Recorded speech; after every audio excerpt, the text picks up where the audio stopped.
ආයුබෝවන් හැමෝටම කලින් වීඩියෝ එකේදී අපි කතා වුණේ අතේ ඇති මුදලට හදන්න පුළුවන් ලස්සනම ජෙලි පුඩින් එකක් ගැනනේ.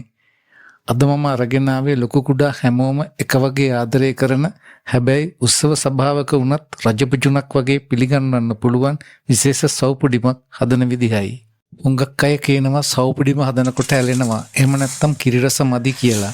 හැබැයි අද මම කියලා දෙන විදියට හැදුවොත් ඊටාම අඩු වියදමකින් කටේ දියවෙන රසට නියම පදමට මේ පුඩින් එක ඔයාලටත් හදාගන්න පුළුවන්.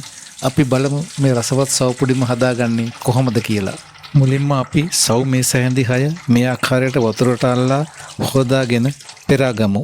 දැන් භාජනයක් ලිප තබා එහි වතුර රත් වන විට කලින් සෝදාගත් සව් ටික එයට දමා විනාඩි 6ක් 7ක් පමණ තම්බා ගමු. තැම්බීමට තැබූ සව් ටික විටින් විට හැඳිගා ගන්න.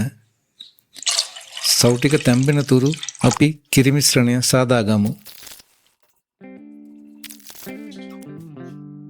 කිරි ලීටර එක භාජනයකට දමා එයට කෝර්න් ෆ්ලවර් මේස හැඳි 6ක් පමණ මේ ආකාරයට එකතු කරගන්න. සීනි මේස හැඳි දෙකකුත් එකතු කරගන්න. ඔබ වැඩිපුර සීනි ආහාරයට ගන්නක් කෙනෙක් නම් මීට වඩා වැඩි සීනි ප්‍රමාණයක් එකතු කරගන්නත් පුළුවන්කම තියෙනවා. ද මම ෆ්‍රෙෂ් මිල්ක් පාවිච්චි කළත් ඔබට මේ සඳහා පොල් කිරිත් පාවිච්චි කරන්න පුළුවන්කම තියෙනවා.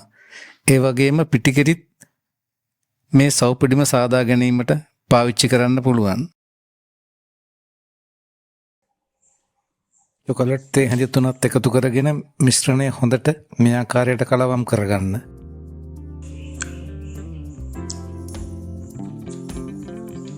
සව් නිෂ්පාදනය කරන ආකාරය හා සව්වල වර්ග සව්වලින් ලැබෙන සෞඛ්‍ය ප්‍රතිලාභ ගැන සම්පූර්ණ විස්තර ඩිස්ක්‍රිප්ෂන් එකේ තියෙනවා. වීඩියෝ එක නරඹා එයත් කියවන්න. භාජනයක් ලිප තබා එයට කිරි මිශ්‍රණය වත් කරගෙන අඩු ගින්දරෙන් රත් කරගන්න.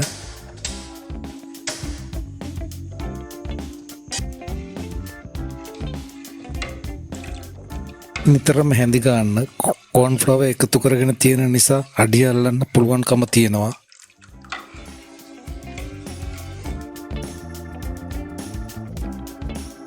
මේ ගමන්ම අපි සව් පුඩිම දාගන්න භාජනයට බටර් ටිකක් අතුරාගෙන වියලි මිදි ටිකකුත් එකතු කරගමු.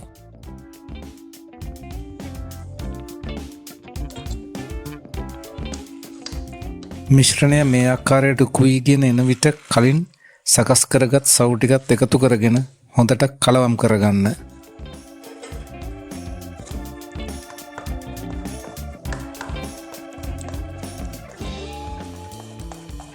දැන් වියලි මිදි හා හීනියට කපාගත් රටෙන් ටිකකුත් එකතු කරගමු.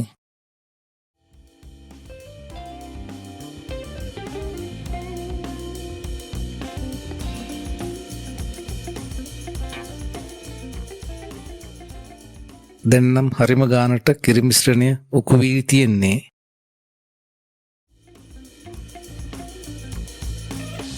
භාජනය ලිපෙන් අයින් කර කලින් බටර් ගා සකස් කරගත් ට්‍රේ එකට මිශ්‍රණය දමා ගමු.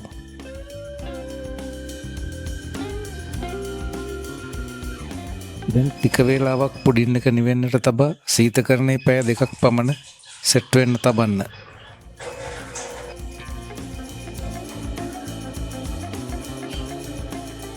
සව් නිෂ්පාදනය කරන ආකාරය හා සව්වල වර්ග සව්වලින් ලැබෙන සෞඛ්‍ය ප්‍රතිලාභ ගැන සම්පූර්ණ විස්තර ඩිස්ක්‍රිප්ෂන් එකේ තියෙනවා. වීඩියෝ එක නරඹා එයත් කියවන්න. පොල් පැණි කිතුල් පැණි ටිකක් කලවම් කරගත්තා නම් මාර රසයි හොඳයි.